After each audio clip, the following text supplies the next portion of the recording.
How are you feeling? How would you, if you could only use one word, how would you describe just right now your emotional state? One word. What would that word be? Well, let's have just maybe a bit more fun. Instead of one word, what if I would say to you, choose one emoji?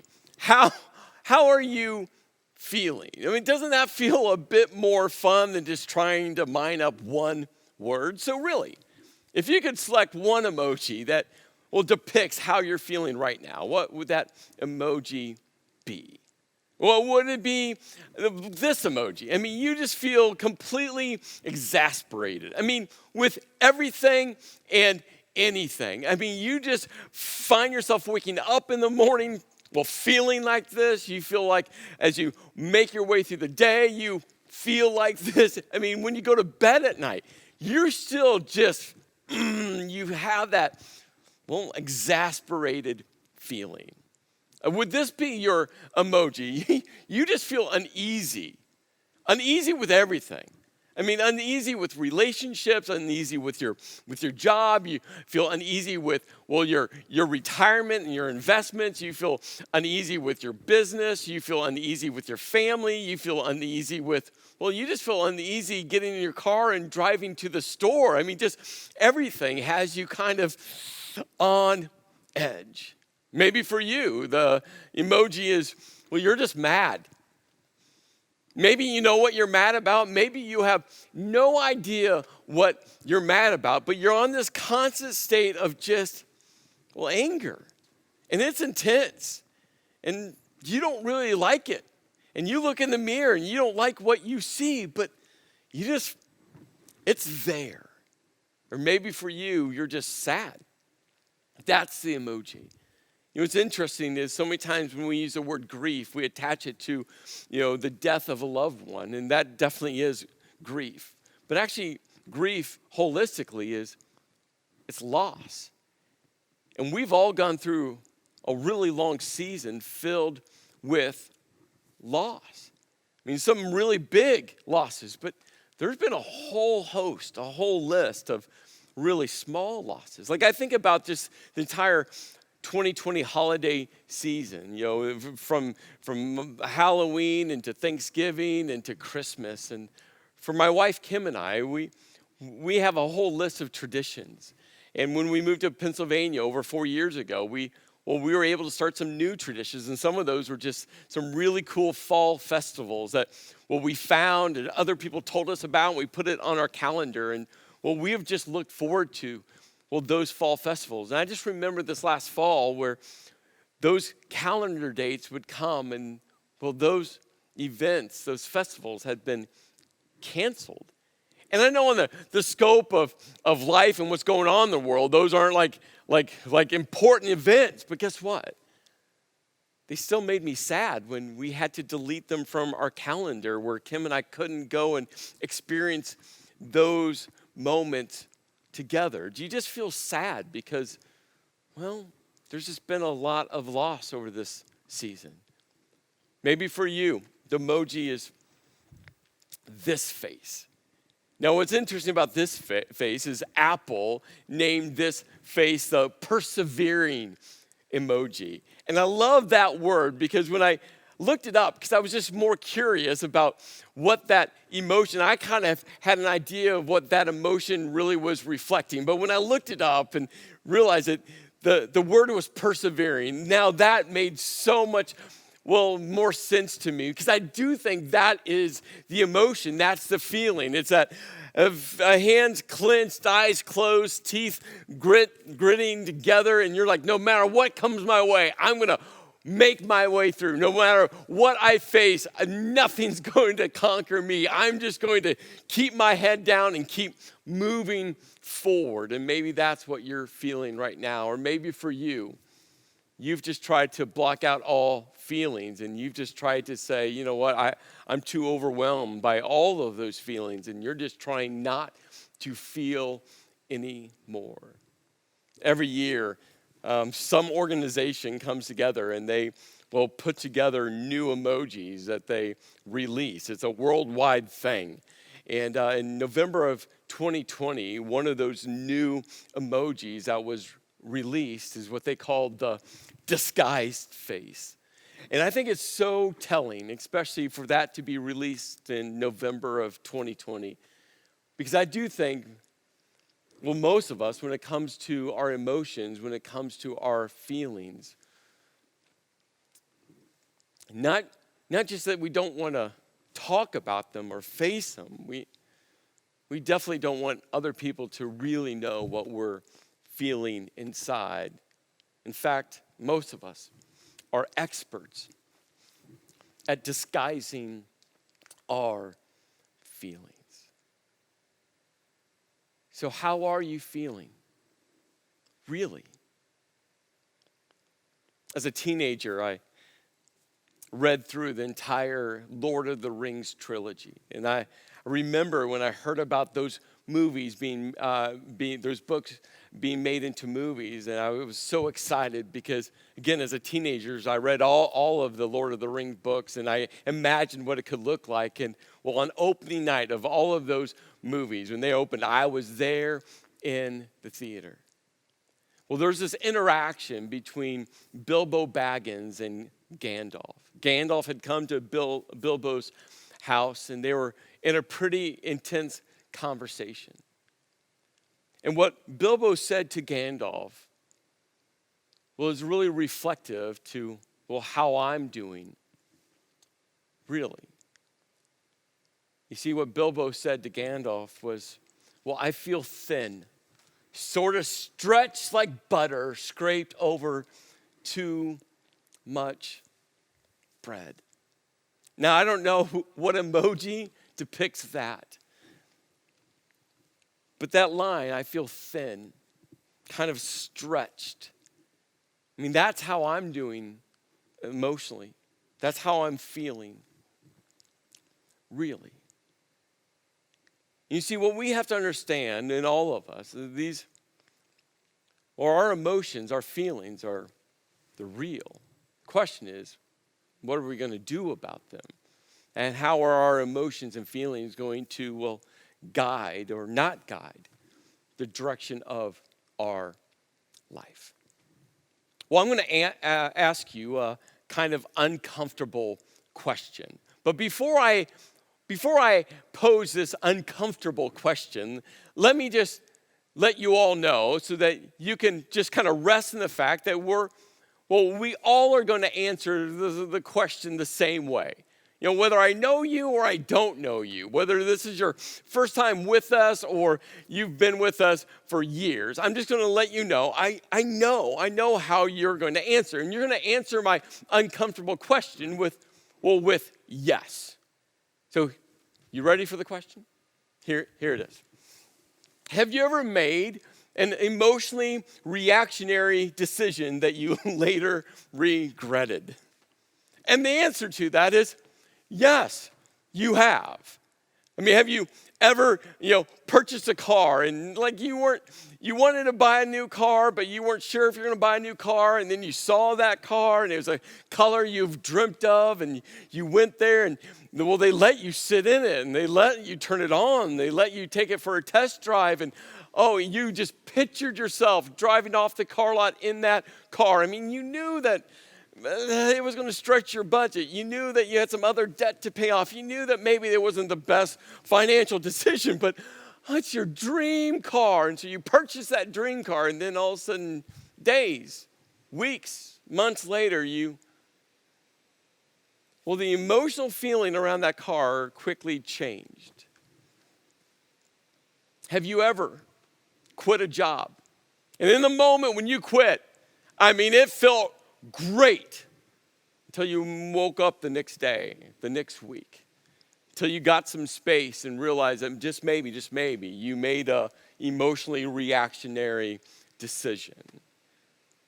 Have you ever broke up with someone or got married to someone and you just knew, but feelings are powerful, and you made an emotionally reactionary decision? I can keep going on with illustrations, but here's the thing I know. here's the thing, we all have. I have made emotionally reactionary decisions that all of a sudden as some of those feelings connected with that decision died, other feelings started to emerge. And I started to say, well, Chris, why did you? You knew better. Other people were speaking into your life. And why did you? Well, because feelings are really powerful emotions within all of us that guide our decisions. And healthy decisions healthy feelings help guide our healthy decisions, and unhealthy feelings help, if we're not careful, guide unhealthy decisions.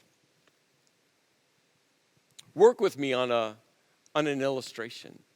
Maybe this illustration will fit a context within your life, or maybe it won't. But I think this illustration, you're going to find, a connecting point of how powerful emotions really are.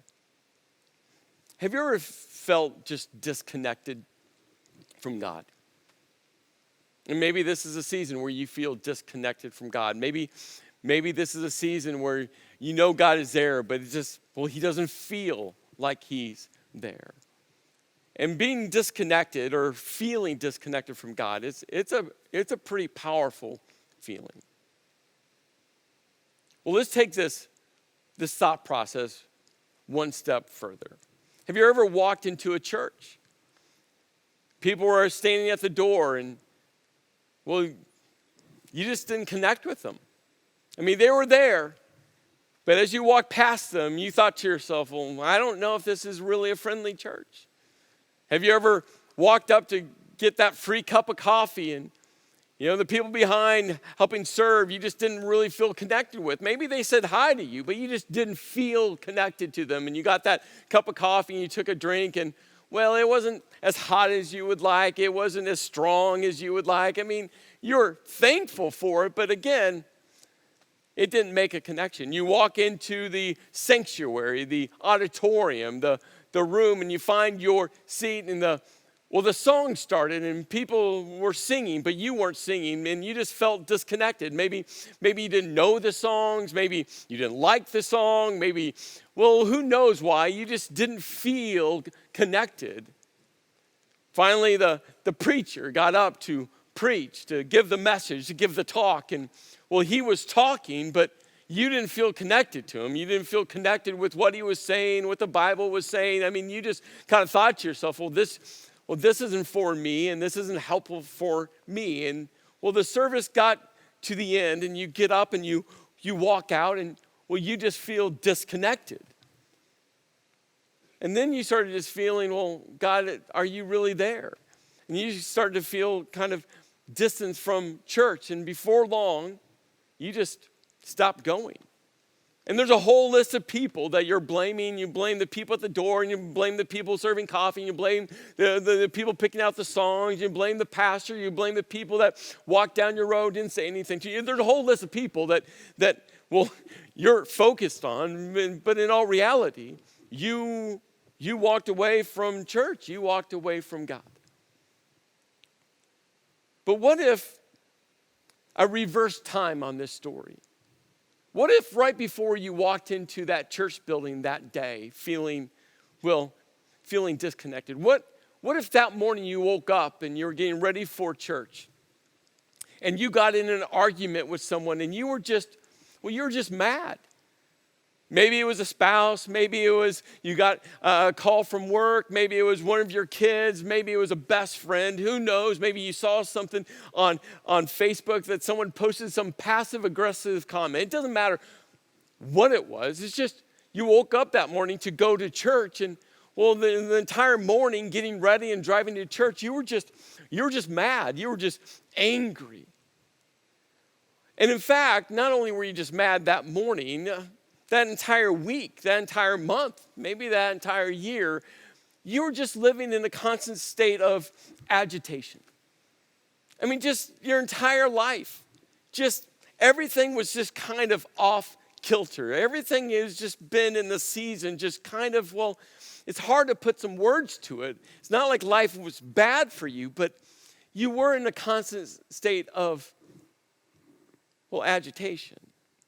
And in fact, not only were you in a constant state of agitation, when it comes to just where you find yourself in life, you were just feeling unfulfilled. Maybe that was unfulfilled with your job. Maybe it was unfulfilled with your business. Maybe it was unfulfilled in a relationship, a dating relationship, a marriage. Maybe it was feeling unfulfilled as a mother or father. Maybe it was feeling unfulfilled with your dreams. I mean, whatever was tethered to feeling unfulfilled, it was at an all-time high. And actually feeling unfulfilled will cause some of that agitation to happen within you. And you see what intensified the feeling unfulfilled was the fact that you just feel really insecure. And maybe that insecurity gets tethered all the way back to childhood, when a mom or a dad looked at you and said that you would never amount to anything. A mom or dad looked at you and said that you couldn't accomplish your dreams. Maybe for you, you've been trying to live up to an expectation that your mom or dad set for you. Or maybe they never set for you, but you set it for them.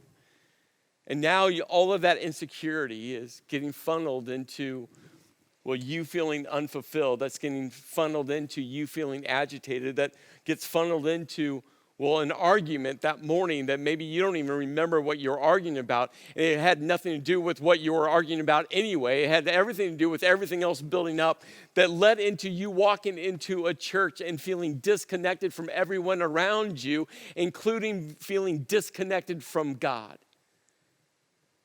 See, what you have to realize is you follow you everywhere you go. You see, what you have to realize is just because you feel it doesn't mean you should act on it. And so many times we make decisions based off of our feelings. And those feelings are unhealthy. Those feelings are complicated. Those feelings are layered. You see, over and over again, we have said that this isn't a self-help series. Why? Because the end point in self-help is you. But in fact, this entire series, Jumpstart, is all about loving God and loving people with all of ourselves. And over again, we say that love is more than words, that love is action. And what complicates that phrase, love is action, is that actions are influenced by our feelings. They just are. So in the time we have remaining, I want to share a story that reveals a truth that you have to hold on to no matter what you are feeling. And then a tool to help you navigate through your emotions, your feelings. Luke, I love the story of Luke because Luke was this guy that came to investigate everything about Jesus. And he interviewed eyewitness after eyewitness after eyewitness to go, I want to know who this Jesus person is. And if I'm going to believe in him, trust in him, I want to talk to everyone I can. And that's what Luke did. And he wrote the story of Jesus, the Gospel of Luke. And in Luke chapter 7, there's this quick little story that I think, I hope will encourage you. Luke tells us that soon afterwards, and Jesus had just taught one of his longest teachings that we have recorded in the Bible, and there's large crowds following Jesus. They were leaning into Jesus. Jesus had just hand-selected his 12 disciples, his 12 leaders, and they were just getting to know Jesus themselves. And soon afterwards, Jesus went to a town called Nain, and what's important here is, it's a town that maybe you've never heard of before, because it's a small little town. It's an overlooked town. It's a town way off the beaten path. But Jesus on that day he had a purpose. And so he, leading his disciples and this large crowd, they head off to this, insignificant town called Nain. And when he got there, Luke tells us, he approached the town gate, and a large crowd was coming out of that small little town. So Jesus had his large crowd. The disciples were with Jesus. They were all coming into this area, and the small village of Nain was right in front of them. And out of that town comes, well, probably every single person from that town. And they were all walking out. And then Luke very specifically gives us what was happening. He tells us that a dead person was being carried out. I mean, funerals are difficult, and being a pastor, I've been to countless funerals. I've officiated countless funerals. I've walked with families through, well, countless funerals. And here's what I know. I mean, all funerals are difficult because you're grieving the loss of a loved one. But there's some funerals that are just a bit easier. Someone who's lived a great life, a long life, someone who's loved deeply and who's been loved deeply, someone who, well, got to a place in life when they were ready to go. Those funerals just feel a bit different. But there's been other funerals that were some of the most difficult moments I've ever walked with people through. And you see, this large crowd leaving this village called Nain was a funeral procession. And Luke tells us that, well, someone had died, and, well, it wasn't like any ordinary funeral. It was the only son of this lady, this mom, the only son. It was a child's funeral. You know, like I just said, you know, all funerals are difficult, but the intensity of all funerals aren't the same. You see, we're not sure the age of this child, but here's what I know. It doesn't matter the age of a child. A parent should never bury a child. A parent never should have to attend their child's funeral, no matter the age of the child. And not only was this woman having to bury her only son, Luke tells us that she was a widow. She was a widow. And I think about these three tragic events that this woman was experiencing. And I paused and I started thinking through, well, what emotions would be tied to here? And maybe you come up with your own emotions, but these are the three top emotions I think this woman was facing. When it came to her child's death, I just think the feeling was it's just unfair. Why? Because a mother should never have to bury her child. A mother should never have to bury her son. A father should never have to bury their child. It's not the order of life. It's not how life should work. And I just think for this mother, it was just completely unfair that she was having to lead out the funeral procession for her son. I think about her being a widow, and I just wrote the emotion, just lonely, because I think about my marriage with my wife, Kim, and I've told her this. If anything ever would happen to her, I would just never get married again. Why? Because she is my friend. She is my companion. She's the one that gets me. She's the one that puts up with me. Like, she's that person, and there's just no one else that could ever fill that gap. And here's what I would know, and it would be tragic, but that loneliness, like, you can't just fill that loneliness gap. And for this mother, like, she lost her husband.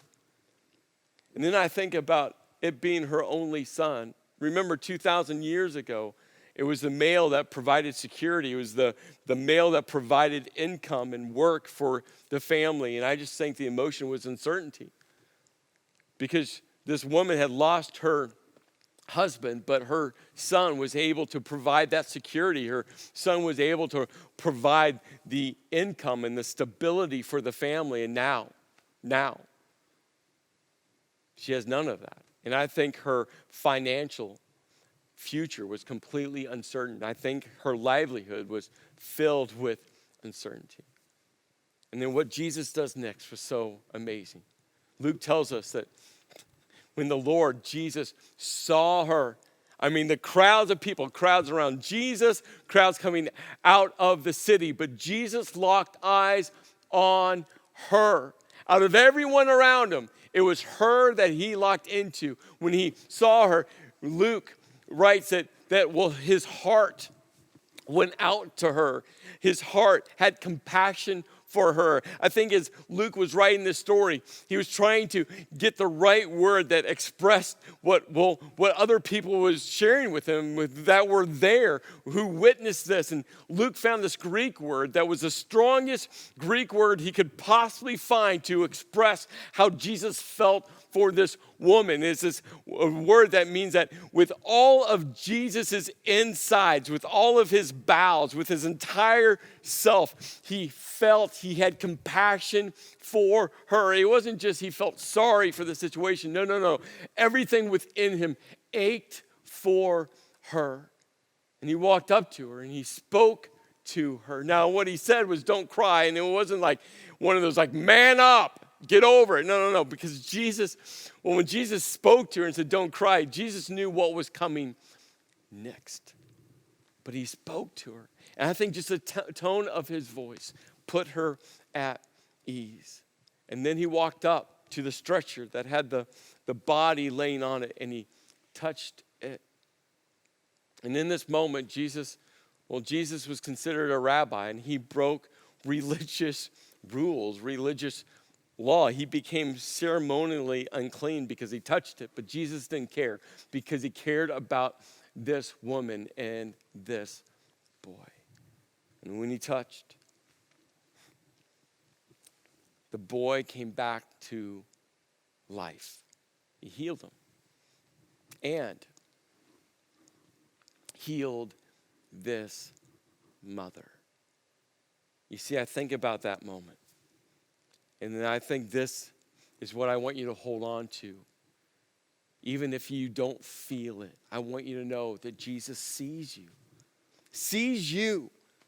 In the midst of the crowd, Jesus is locking eyes on you. And I want you to hold on to the truth that Jesus, his heart goes out to you. Jesus has compassion for you. His entire being feels, he knows what you're facing. He knows what you're going through. He knows what you're navigating. He knows right now what emoji you pick. That Jesus, with his entire being, has compassion. His heart goes out to you. And I want you to know that Jesus is speaking to you, and Jesus wants to bring healing into your life. And maybe not the healing that you expect him to do. I promise you, on that day, that mother did not expect for her son to be healed. She didn't expect that at all. So just maybe, Jesus' healing in your life looks different than you expect. But just know, Jesus desires to heal you. Whether you feel it or not. Whether you feel disconnected, whether you feel like God isn't there, I want you to know he sees you. He has compassion for you. He's speaking to you, and he desires to heal you. Got to hold on. Got to hold on to that. Throughout this series, we've been looking at different aspects so we can love God and love each other with the healthiest version of us. We looked at our physical being, and then we looked at our mental, and we've been talking about our emotions, our feelings. And the encouragement has been to, in all of these areas, to assess, where are you now, and to address what you need to focus on. And so I want to give you 4 quick action steps when it comes to your emotions, it comes to your feelings, to help you navigate through. Because remember, just because you feel it doesn't mean you should act on it.